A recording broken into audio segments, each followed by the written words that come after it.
Sevgili arkadaşlarım, hepiniz bir Top 11 videosuna hoş geldiniz, sefa geldiniz diyorum değerli kardeşlerim.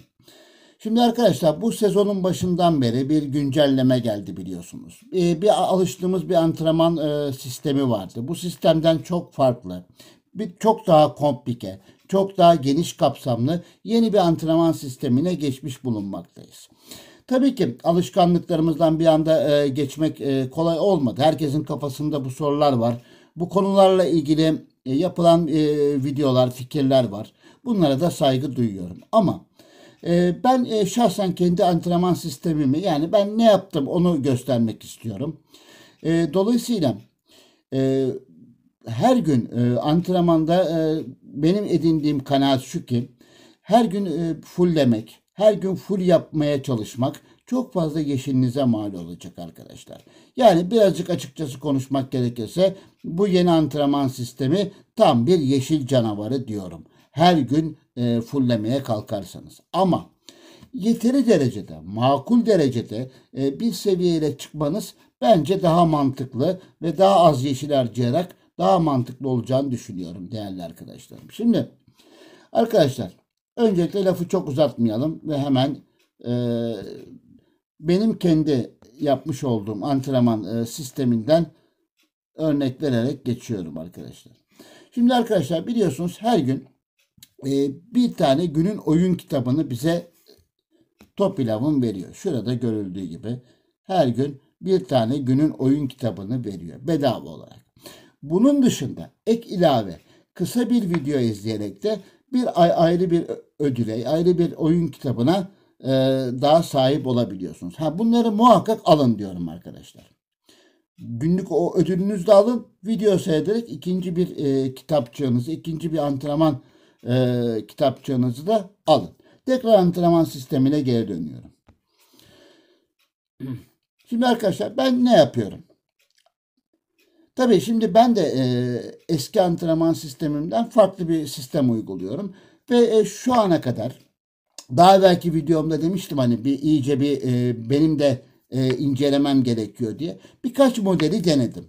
Ama ben en mantıklı, en sağlıklı olaraktan kendi naçizane fikrim olaraktan böyle bir sistem belirledim. Ve bu sistemde de şu ana kadar yapmış olduğum antrenmanlarda da oyuncularımdan verim alıyorum değerli arkadaşlar. Şimdi değerli kardeşlerim, ilk önce ben bölgesel antrenmanla başlıyorum. Eskiden hep toplu antrenman yaptırırdım. Toplu antrenmanlarla hücum, savunma, fiziksel ve zihinsel antrenmanlar yaptırdım eski sistemde. Ama burada değerli kardeşlerim, önce hücuma antrenmanlarını yapıyorum.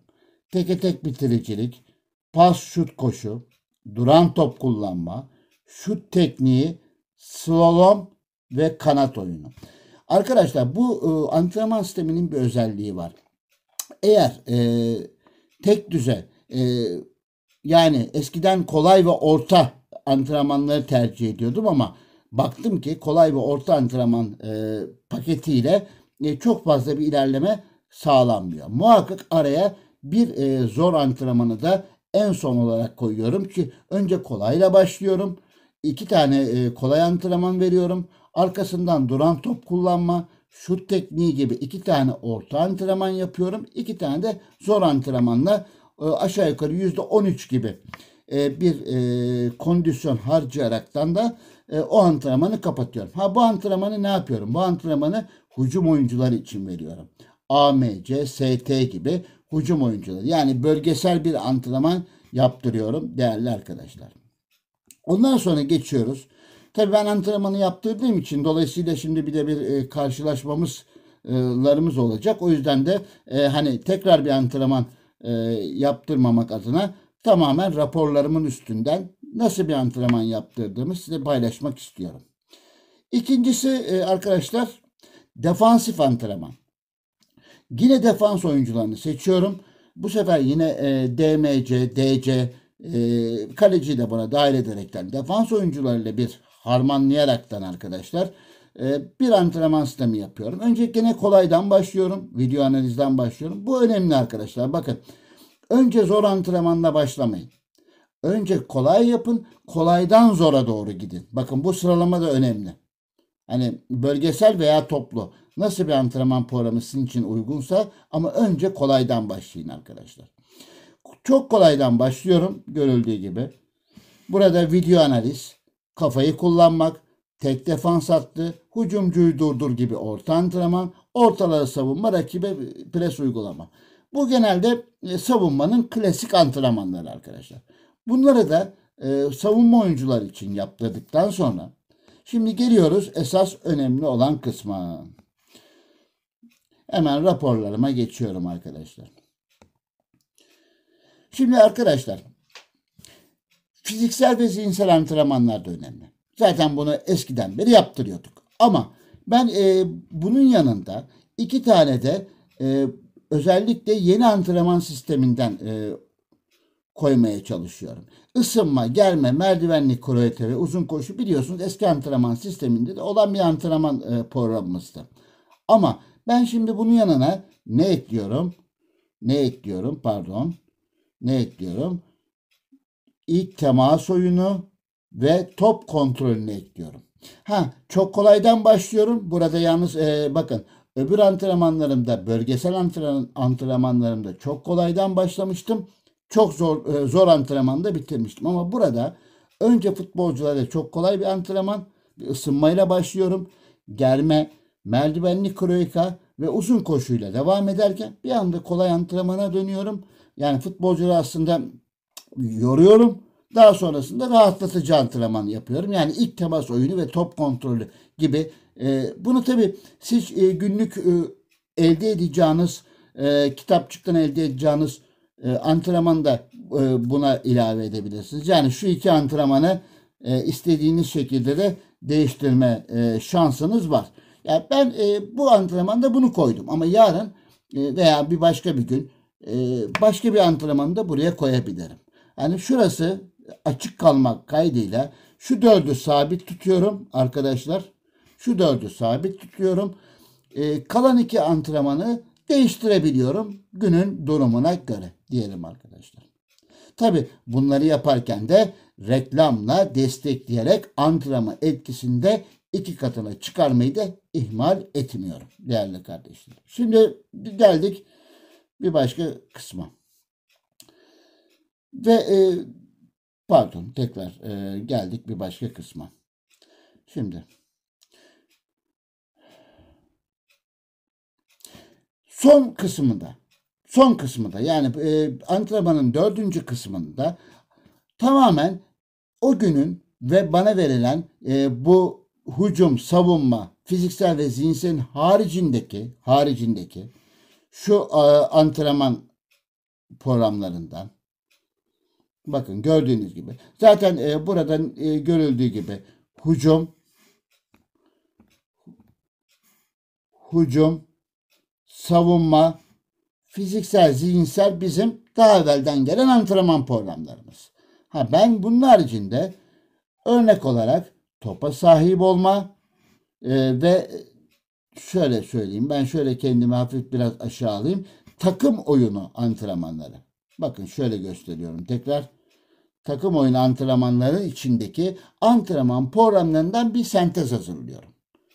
Tabii bu gün be gün değişiyor. Alınan ödüllere göre değişiyor. Size verilen hediyelere göre değişiyor. Değerli arkadaşlar. Mesela örneğin diyelim ki topa sahip olma. Topa sahip olma için de kolay ve orta antrenmanları seçiyorum. Zorları seçmiyorum arkadaşlar. Zor seçeceksem de antrenman blokunu azaltıyorum. Yani şöyle söylemek istiyorum. Zor antrenmanlarda çok fazla 6 slotu doldurmuyorum. Ama kolay ve orta antrenmanları seçeceksem eğer gününe göre, maçına göre de bunu ayarlama şansınız da oluyor bu yeni antrenman sisteminde. Maça göre de hani rakibinize göre, şeyinize göre, takımınıza göre nerelerin gelişmesini istiyorsanız zaten her antrenman slotunun içinde geliştirilecek özellikler var. Dolayısıyla aynı şekilde ilerliyor. Yine bir düdük, iki düdük, üç düdük gibi profesyonele kadar gider kademeleri var antrenmanların kendi içinde. Şimdi arkadaşlar takım oyunda da mesela ne yapıyoruz? İşte tabii ben bunları kullandım bugün. Kullandığım için de bu verilen ödülleri muhakkak o son antrenmanda uygulamaya çalışıyorum. Tekrar ben raporlara geri dönüyorum değerli kardeşlerim. Kendimi hafif gene yukarı alıyorum. Bugün mesela ne yapmışım ben? Şut öncesi paslar, top kontrolü, top çevirme. Çünkü ben topa sahip olmayla genelde oynadığım için top kontrolü ve top çevirme benim için aslında ideal bir antrenman. Bir de oynayış şeklinize göre de arkadaşlar. Mesela ağırlıklı hücum oynuyorsanız ona göre bir antrenman programı. Yani aslında bunun tek bir yolu yok. Çok çeşitli, çok farklı antrenman programlarını uygulayabilirsiniz. Yani biz video yapıcıların uyguladığı şekilde illaki uygulamanız gerekmez. En iyisini aslında her zaman söylediğim gibi takımınıza göre, gününe göre, şartlara göre antrenman programlarını sentezleyip uygulama şansını bize veriyor. Eskiden ne yapıyorduk? Eskiden tek düz antrenmanlarımız vardı. İşte hücum, savunma, lafı tekrar şey yapmayayım, özetlemeyeyim. Fiziksel gibi bunların içinde slotlar vardı. Onlardan seçiyorduk. Ama şimdi yelpaze genişledi. Yelpaze çok fazla oldu. O yüzden dediğim gibi size bir fazla yelpaze veriyor. O yelpaze içinde istediğiniz oyun antrenmanları seçme şansını da veriyor. Mesela hızlı taraf değişimi benim ideal antrenmanlarımdan bir tanesi. İlk temas oyunu antrenmanlarımdan bir tanesi. Ama benim için en çok kullandığım derseniz arkadaşlar top kontrolü ve top çevirme. Arkadaşlar yani topa sahip olmayla ağırlıkla topa sahip olma emriyle oynuyorsanız maç içinde bu antrenmanları günlük olarak eğer aksatmadan da yapmanız bence tavsiye olunur diyorum değerli arkadaşlar. Dediğim gibi bakın artık sözlerimin sonuna yaklaşırken değerli kardeşlerim şunu özellikle belirtmek istiyorum. Her gün fullemeye çalışmayın arkadaşlar. Eğer her gün oyunda antrenmanlarınızı, oyuncularınızı fullemeye çalışırsanız değerli kardeşlerim, o zaman çok fazla yeşili harcamak zorunda kalırsınız. Diyeceksiniz ki abi bu antrenman nasıl etki ediyor? Evet arkadaşlar bu antrenman bize nasıl etki ediyor? Şöyle etki ediyor. Bakın gördüğünüz gibi arkadaşlar oyuncularımın hepsi 5. 5 benim için gayet güzel. Gayet güzel. Yani o biraz evvel göstermiş olduğum antrenman paketini uyguladığım zaman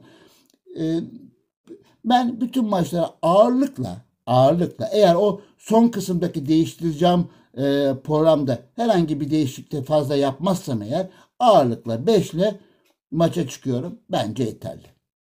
Daha da fazla zorlamanın anlamı yok diyorum. Benim naçizane görüşüm bu değerli arkadaşlar. Gördüğünüz gibi hepsi 5 şu anda. Benim için ideal. Ne kadar yeşil harcıyorsun abi derseniz aşağı yukarı 30 ile 31 arasında yeşil ihtiyacınız oluyor. Bu da aslında çok da anormal bir rakam değil. Çok denedim. Birkaç antrenman programı denedim. İzledim. Yabancı kanalları da izledim. Oradaki yapılan bazı çalışmalar var. Onlara da baktım. Öbür türlü 45, 50 hatta 55'lere kadar yeşil ihtiyacı hasıl olabiliyor arkadaşlar. Fullemeye kalkarsanız. Bence fullemek yerine makul maça çıkılabilecek bir seviyede antrenmanı tamamlamak daha akıllıca, daha mantıklı olur diyorum. Arkadaşlar tabii ki şimdi oyun kendini güncelliyor. Daha fazla yeniliklerin geleceğini ben düşünüyorum. Özellikle 2024 yılının ilk aylarında gelecek bazı güncellemeler var. Özellikle bu güncellemeler sonunda bizim beklediğimiz bazı yenilikler gelebilir. Arkadaşlarımızın beklediği yenilikler gelebilir. Ama çok da fazla ümide kapılmaya da gerek yok. Bu antrenman sistemi bunun bir başlangıcıdır değerli arkadaşlar. güzel, komplike. Evet yani biraz başta insana ya karışık güruh geliyor ama sonrasında kendinize göre bir yol çiziyorsunuz.